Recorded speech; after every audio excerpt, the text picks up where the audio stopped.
What's going on, YouTube? It's your boy Slife Second here. Today I'm going to be giving you guys my 26th play SALAMANGREAT deck profile. I basically finished the day after round 9 x2-1, so I lost twice and I drew once. My matchups, which I wrote on this napkin last night just so I can remember, were round 1 I got a bye. Round 2 I played against Danger Thunder. Nothing really special happened in there. The only thing special that I realized was that he tried to soft cheat me by moving a Wyvern Buster under a Reprodocus just so he could do Summon Sorceress play. And I thought that was kind of scummy. But he also only had 3 cards in total, and I haven't had a turn yet, so I was like, okay, whatever. Then I 2-0'd him, and that was that. After that, I played against Prank Kids. That game went into time. Game 1 took 50 minutes, so we never did game 2 and 3. I just beat him game 1, and that was it. The game lasted forever because I didn't know what any of the cards did. He didn't know what any of my cards did, so we were just consistently reading each other's cards. Basically, toward the end of it, the card that won me the game was Borlo, and he didn't even need to read that. So I was like, okay, bet.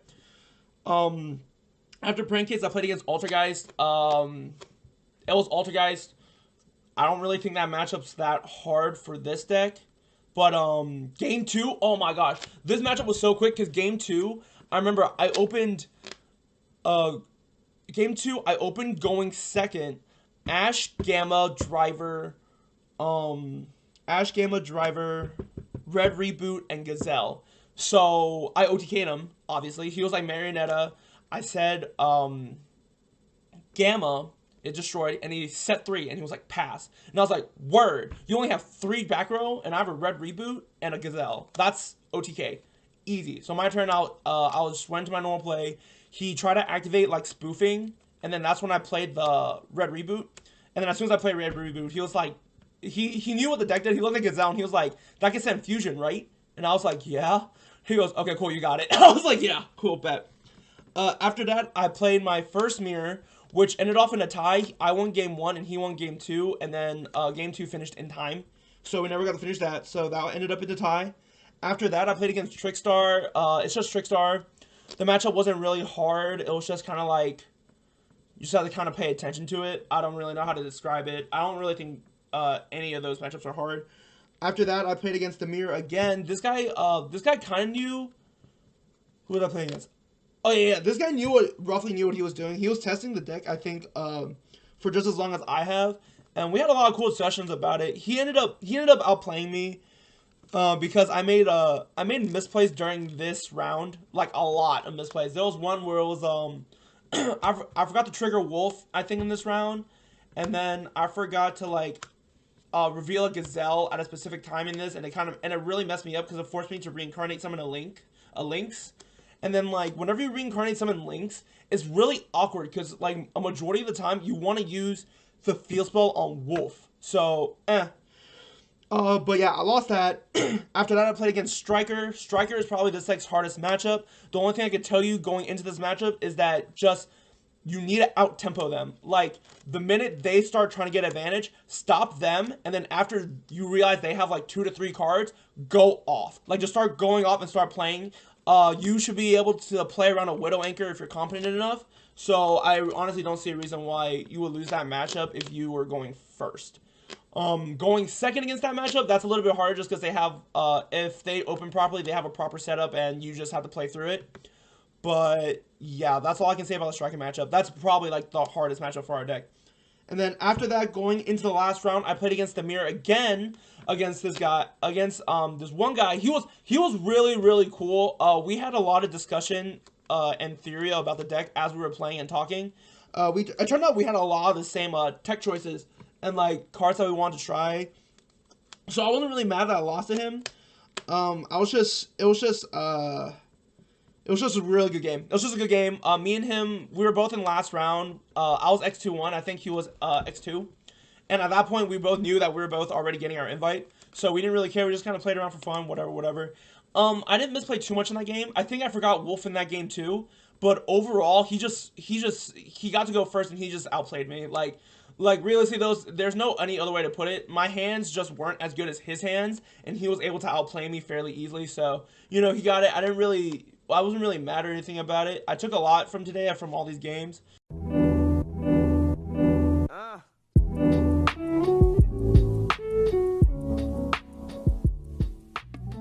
I I finished X2-1, and I got 26th place, and just gonna go straight into the deck profile. So we play 3 Gazelle. I'll give explanations for things that need explanations. I'm not gonna give explanations for any of these. Play 3 Spinny, 1 Falco, 1 Jack, and then this is where things kind of need to get explaining. This is pretty much standard so far. Next, I played 1 Foxy. A lot of people are playing 3. I didn't want to play 3. I don't like playing. The issue with this card is that the reason why people want to play 3, from what I gather, is that you can special summon it from the graveyard, right? This card is a normal summon. Like, this card has to be first a normal summon, which is why I don't want to play more than 1. It's because it has to be a normal summon. Like, unless you can discard it with, like, whatever, and that's fine.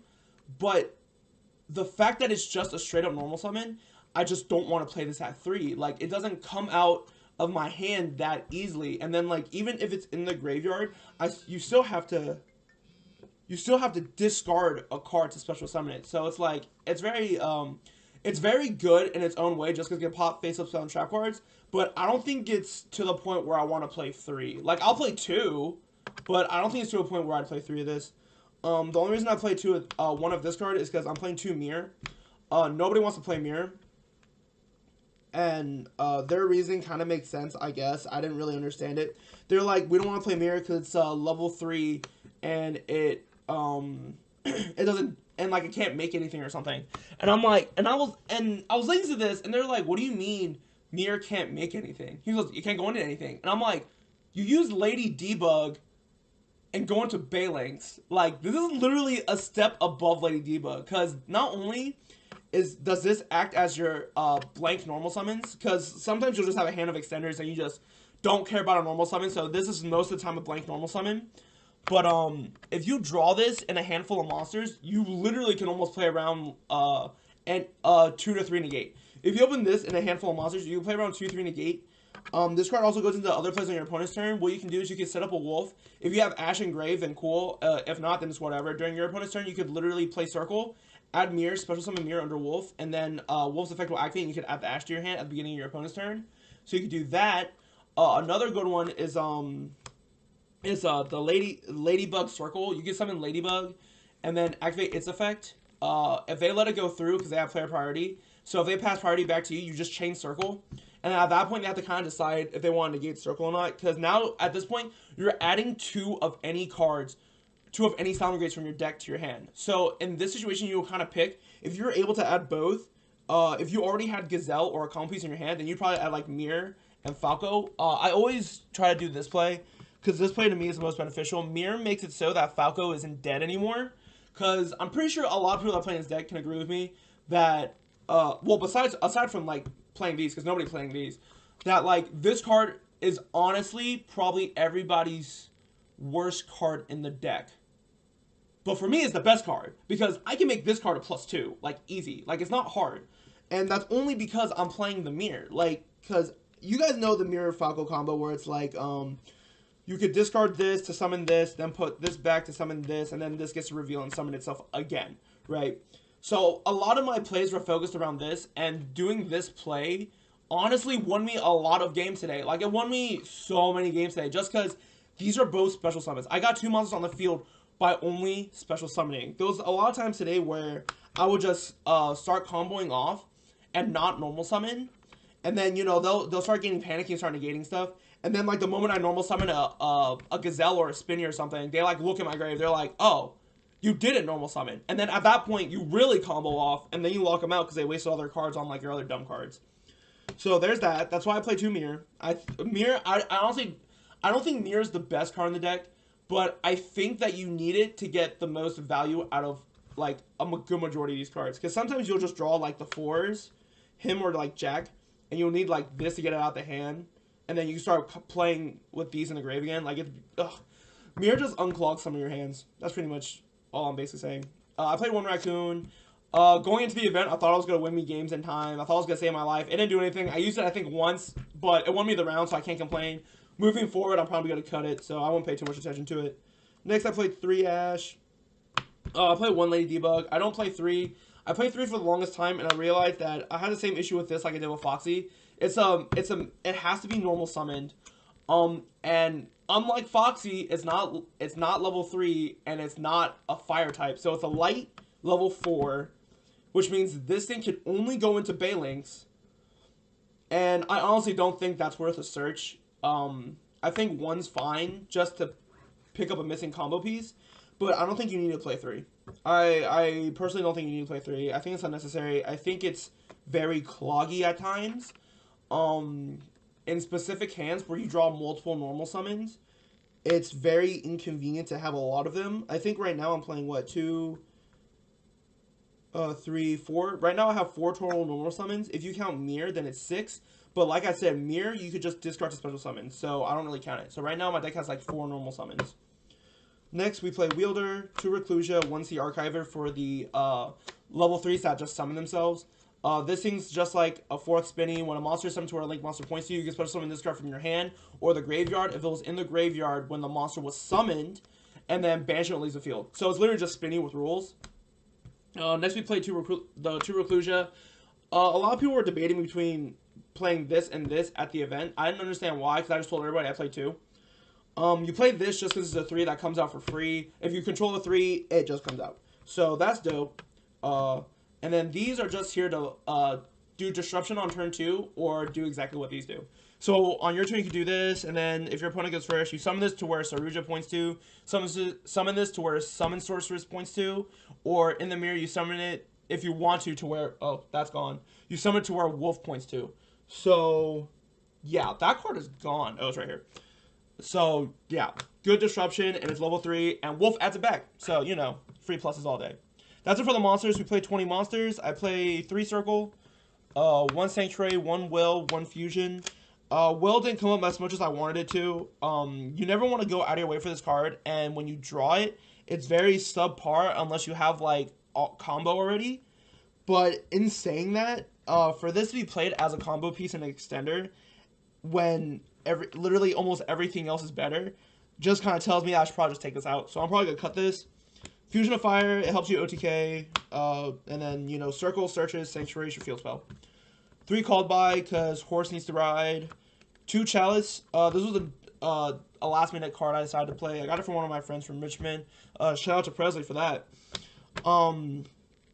Yeah, this card came up a lot. This card's really cool. Being able to negate something on your turn is really cool. Being able to do damage step stuff is really, really good, especially in the mirror, because you can, like, run over a horse with Wolf, and, like, they'll never see it coming, or, like, they'll try to crash with their Wolf to, like, get your links out the graveyard while they have, like, a second links, and then you would just activate Chalice for them to waste one of their links, or their only links, and then on your turn, you just blow them out. Last spell card I played was Foolish, just another combo piece. It gets you any monster in the graveyard, which is most of the time what you wanted. That's it for the spells. I played 12 spells. Next are traps. 2 strike. This card's really good. This card didn't come up too much. It did exactly what I wanted it to do, but I just didn't draw it enough for me to get an accurate reading. I don't know if I'm going to keep playing this moving forward, though, but it definitely is good. I definitely do really like that as a card. Next, I played 2 Imp, 2 Roar, 2 Rage. I did 2 of these because 1 banishes itself. I did 2 of these because I don't have a third one yet. And I did 2 of these because I want to draw at least 1 trap card in my hand. That's it for the deck. It's a 40-card main deck. Next up for the extra deck. Pretty simple extra deck. We play 2 Leo, 3 Balinks, 3 Wolf, 2 Horse, 1 Violet Chimera, 1 Borreload, 1 Phoenix, 1 Hito, 1 Baguska. Baguska won me, like, a good majority of my games yesterday. I don't know why everybody keeps telling me this card's bad. Everybody wants me to play Dweller over this, and it's the thing about it is it's a two-sided. It goes both ways, because Dweller and Baguska do 2 completely different things that are both very beneficial. Abyss Roller is really good going against meta. This card's really good. Like, this card's very average against meta and really good against Rogue. Dweller sucks against Rogue. And most of the time you probably will end up losing to dumb stuff. This card beats all the tier 2 stuff. Against Thunder Dragon and stuff, you can beat them with this card. The thing I think people are having trouble with is that people want this card to do all the work by itself. But the thing is, if you have this and, like, this with, like, a trap card and, like, 3 cards in hand, which one of them could be a hand trap, then I don't understand why this card isn't riding. Like, the only way they can play around this is by link summoning. And, by the way, everybody's been playing Like, you're using at least 2 cards to get around this, if not 3 cards to get around this. So if I just stop like your 2 link summons for the turn, then I pretty much took all your cards and I win. So that's why I love this card. 2 horse. My teammate told me to play 2 horse. It didn't really come up. It came up like once, but that was just because I forgot about the horse in the graveyard. I didn't think I horsed yet. And then when I looked at it, I was like, oh. And I was like, oh, cool. Good thing I played the second one. Other than that, I didn't need to. I don't really feel like you need to, but you need to. But I guess it's necessary. I don't know. Violet Chimera for fusion. Hida because it's broken. You could take Kagari. You could take Prank Kit stuff. You could take stuff in the mirror. Duh. And then this helps you also play around Roar. A lot of players I don't think they've done this play yet. But if you're playing against Mirror and they go first and they set up like Roar or anything, what you can do is if you're doing what I'm doing and playing Mirror Falco, you could Mirror Falco or just find someone to get 2 on the board without them negating and go right into the Hida. No effects, no nothing, just go straight into the Hida. And then at that point, they kind of have a choice. They can either let you activate and summon their Sunlight Wolf in the graveyard, or Stallion or whatever, or Lynx. Or they could Roar it. Now, if they decide to use Salamangreat Roar on this card, and it is destroyed by your opponent's card effect, you can add a fire monster from your deck with 1500 or less defense. So literally anything. You could add anything from your deck. So they Roar this, you add Gazelle and normal summon Gazelle, and then you play through their disruption already. So that's really cool. Phoenix, because Wolf Phoenix into double Leo gets around any back row deck. Borreload, because he shuts the card in the extra deck that you never play in testing, but when you go to an event, he'll win you every game. 3 Wolf, because you use up all 3 Wolf. 2 Leo, because you don't need 3. And then 3 Balanx. People are playing 2. In grind game, the third one comes up way too much.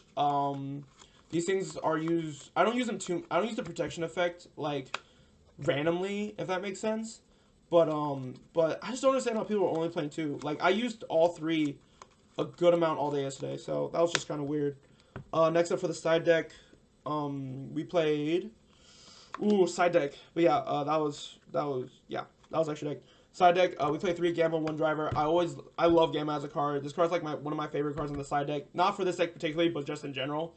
I don't know if it'll stay moving forward though. I kind of just rather just main deck the Veilers instead of just siding into these.